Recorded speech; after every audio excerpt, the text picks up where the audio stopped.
To tell you how bad your country has gone. In 1980, Nigeria as a country had a foreign reserve of 10.5 trillion, $5 billion. 10.5. China is 10. South Korea that somebody mentioned here is 3 billion. Country was far bigger than South Korea. Had more money than China.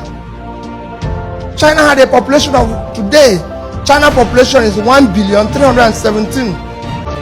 But what is happening today? China has in savings 3 trillion, and we have 10. We had 10. They had 10. We had 10.5. They had 10. Today they had 3 trillion. We have 30. 1% of what they deserve.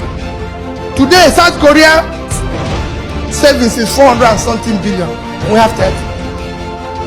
What went wrong here? And I can show you nations on nations. We are supposed to be part of the so-called office of nations. Now we have put us to mint nation. We're supposed to be that mint nation because we miss where we're supposed to be, where China, everybody is. They said we are not part of BRICS nation. They put South Africa instead. Why did they put South Africa? I've asked that question. You don't have the infrastructure. You don't have what it takes. But look at the BRIC nations that we were put into. If you look at the 4 BRIC nations, is Mexico, Indonesia, Nigeria, and Turkey. Look at our GDPs. Ours is not even half of the list. The GDP of Mexico, which is not there that they call anything, is 1.3 trillion. Mexico has today savings. Their reserve is about 170. Of course, you can go there. Both inflation, unemployment, everything is under 10%. Their market capitalization is over 400 billion. Indonesia, which has more population than us, a population of 250, has 1 trillion GDP. Have $110 billion in reserve. And of course, can go, their market is over 400. Market capitalization of their stock market is over 400. Turkey, which is smallest among them, 80 million people, has 895 billion GDP. Their reserve is over 100 billion. Nigerian GDP is 400 billion. And on top of it, our government have the most wasteful people in charge in the world. Nigerians, listen. This is the man we need if we are serious about making anything work in our country, Nigeria. His Excellency Mr. Peter Obi is the best man that we can have as a president of Nigeria if we are serious about making anything work in our country. His understanding of the problems of our country, Nigeria, is too outstanding.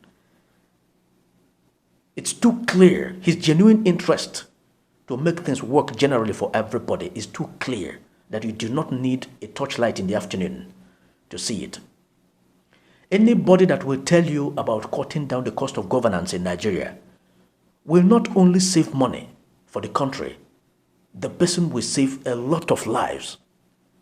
Because from there, you will have too much money to invest in different areas like the health sector, educational sector, the human infrastructure that will actually lead to the physical infrastructure, the security that has been one of the major problems of our country, Nigeria.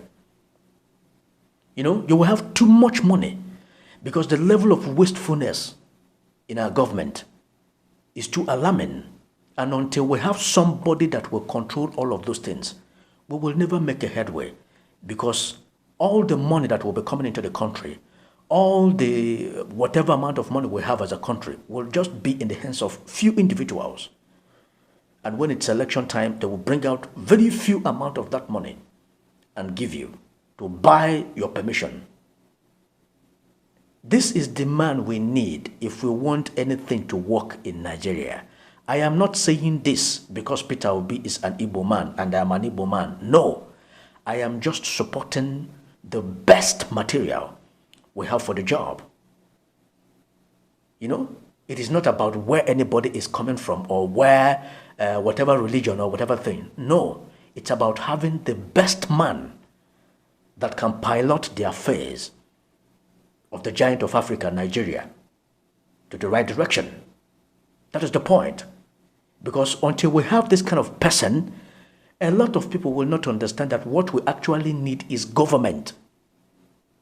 What we need in a country, the most important thing we need in a country is government. Once you have good leadership, good governance, a lot of people will not even remember the road to their church or to their mosque. Because from the government, most of all those things you are praying for, all the response, all the answers will come from them. You have better electricity 24 hours, better hospitals, well-equipped, good roads, functional educational system that will give everybody opportunity to have access to basic education, almost free of charge. And that is one of the most important things that people need. You know, that is one of the basic things that can bring about serious development in a country. It's very clear. This is the man we need. We do not need to tell much stories about this.